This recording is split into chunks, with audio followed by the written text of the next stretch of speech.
Welcome to Unspoken Affairs, where the most intimate confessions find a voice, and where every untold secret reveals the hidden cracks in relationships we thought were unbreakable. The story you're about to hear isn't just about betrayal, it's about the choices that change us, the temptations that follow us into the quiet corners of our lives, and the truths that we're often too afraid to say out loud. This is Amelia's story. I don't even know where to begin. Maybe with the silence. The silence in my house had become unbearable. You would think silence is peaceful, a kind of rest from the chaos of the world. But no, this silence was thick, heavy, and suffocating. It clung to the walls, followed me into the kitchen, sat with me at the dining table. It echoed louder than any argument Ethan and I ever had. And the strange thing is, Ethan and I didn't fight much. We weren't one of those couples who threw words like knives. We were the opposite. We had become muted. Like someone had turned the volume down on us until we were nothing but background noise in each other's lives. I loved him, I need to say that, because it's true. He wasn't a bad man, reliable, steady, the kind of man you thought you could build a safe life with. And I did. We had a house, bills paid on time, a routine that ticked like clockwork. But routine is a dangerous thing. It lulls you. It makes you stop noticing the way your heart used to skip when you walked into a room. You stop touching without thinking. You stop reaching for each other in the dark. And then one day you wake up and realize you're lying next to someone you know, like the back of your hand. But you haven't actually felt them in years. That realization hit me harder than I expected. Maybe because I had been ignoring it for too long. Maybe because, deep down, I had been hoping for something to change on its own, without me having to shatter the fragile balance we had left. But nothing changed.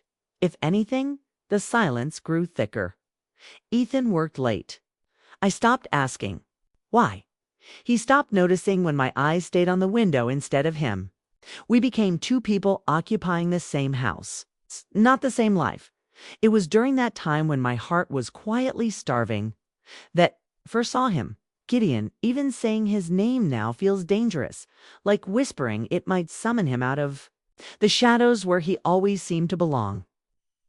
I met him in the woods near our house. I used to go there when I needed to breathe, when the walls of my life felt too close. That day was gray and cold, the kind of day where the air smells of wet, earth, and old leaves. I remember pulling my coat tighter around me, my thoughts heavy, when I sensed movement. I turned, and there he was, tall, dark, and still in a way that made the hair on my arms rise. He wasn't just looking at me, he was seeing me, really seeing me. Not the way Ethan used to, not the way anyone else did. His gaze went straight, through skin and bone, deep into the parts of me I tried to hide, the parts I thought no one noticed. I should have been afraid. A stranger in the woods, watching me like that, should have set off alarms, but instead I felt drawn, like some invisible thread had attached itself between us, pulling me closer even as my instincts told me to step back. He didn't smile, he didn't move. He just stood there waiting. For what? I didn't know. I left that day without a word. But I couldn't stop thinking about him. Every creak of the house at night made me wonder if he was outside, watching. Every shadow on the wall seemed shaped like him.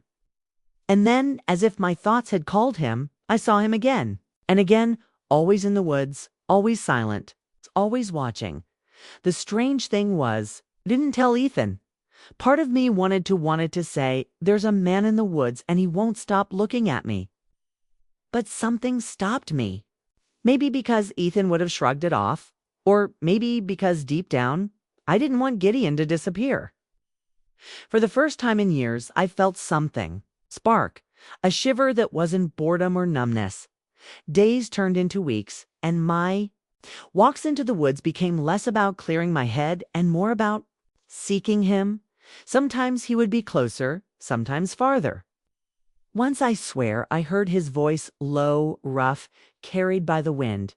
He said my name, just my name. Amelia. And I froze. Every nerve in my body lit like fire. I didn't answer. But I also didn't run. It wasn't long before the dreams started. At first, they were flashes. His eyes in the dark, his hand reaching, a brush of breath against my neck. I'd wake with my heart pounding, the sheets twisted around me, Ethan asleep beside me, oblivious. Then the dreams deepened. They became vivid, impossible to ignore. In them, Gideon was close, too close, his presence heavy and magnetic. He didn't touch me in the dreams. He didn't have to. The air around him vibrated with promise, with danger, with everything I was starving for. The line between dream and reality blurred quickly. I'd wake and swear I could still smell him, feel the weight of his presence in the room. I'd glance at the window and expect to see him there, watching, and more often than not, I did, yes. Gideon started appearing outside the house, in the yard by the porch. Always in the shadows, always where Ethan wouldn't see. And every time, I should have been terrified. But terror wasn't what I felt. What I felt was alive, seen, desired in a way Ethan hadn't made me feel in years. The first time he spoke to me outside of a dream was on one of those restless nights. Ethan had fallen asleep on the couch, television flickering across his tired face. I slipped outside, barefoot, wrapped in a thin sweater. The air was cool, biting, and there he was, leaning against the tree at the edge of the yard. "Kay?" Like he had been waiting for me. "You came," he said, his voice as deep and rough as it had been in my dreams. I wanted to ask who he was, what he wanted, why me, but all that came out was, "Why are you here?" He tilted his head, studying me. "Because you wanted me to be, and God help me." He was right. I should have gone back inside, should have locked the doors, called someone, done anything but what I did, which was stand there trembling, my breath shallow, unable to look away. He didn't come closer. He didn't need to. His presence filled every inch of space between us. That night was the beginning of the end. From there, it spiraled.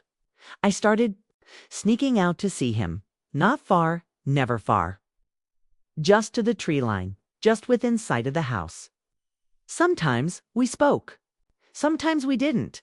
Sometimes he would just watch me.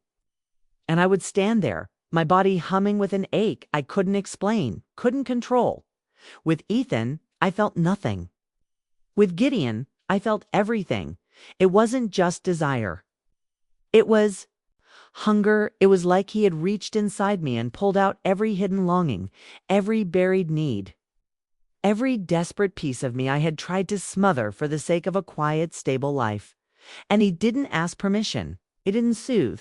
He demanded. With nothing more than his gaze, his silence, his presence. The guilt was there. Of course. Always I'd crawl back into bed beside Ethan and feel the weight of betrayal pressing on my chest. Not physical betrayal, at least not yet, but betrayal. All the same. My mind, my body, my soul. They weren't his anymore. They belonged to the man in the shadows. And yet, it didn't stop. I couldn't. The nights blurred. My days became a haze of distraction, waiting for the sun to set, for the chance to step outside and feel him again. The silence in my marriage was replaced by the roar of everything I was too afraid to admit. And then one night, the line finally broke. It was raining hard, the kind of rain that drowns out all other sound. I slipped outside as usual, expecting him at the edge of the trees, but he wasn't there. For the first time, he wasn't waiting. I should have felt relief. Instead, panic clawed at me. I turned, searching. And then he was behind me, closer than ever. So close I could feel the heat of him through the thin fabric clinging to my skin from the rain. I didn't move, neither. Did he? The storm raged around us, but in that moment the only sound I heard was his voice, low and certain. "You already chose me." And maybe I had, because when his hand finally touched mine, when his fingers closed around me, I didn't pull away. I leaned in. I let the silence of my marriage, the years of numbness, The ache of loneliness, all of it collapsed under the weight of that single choice. I don't know how long we stood there, seconds, hours, forever. All I know is, when I finally stumbled back inside, dripping and breathless, Ethan stirred on the couch and looked at me with tired eyes. "Everything okay?" he asked, and I lied. I smiled. I said, "Yes, but nothing was okay. Nothing would ever be okay." Again, because once you taste something forbidden, once you let yourself be seen in a way you haven't been seen in years, there's no going back. Ethan still doesn't know. He never will. But I know, and I'll carry that truth, the truth of Gideon, the truth of what I chose with me until the silence swallows me whole. This is my confession, my secret, my unspoken affair.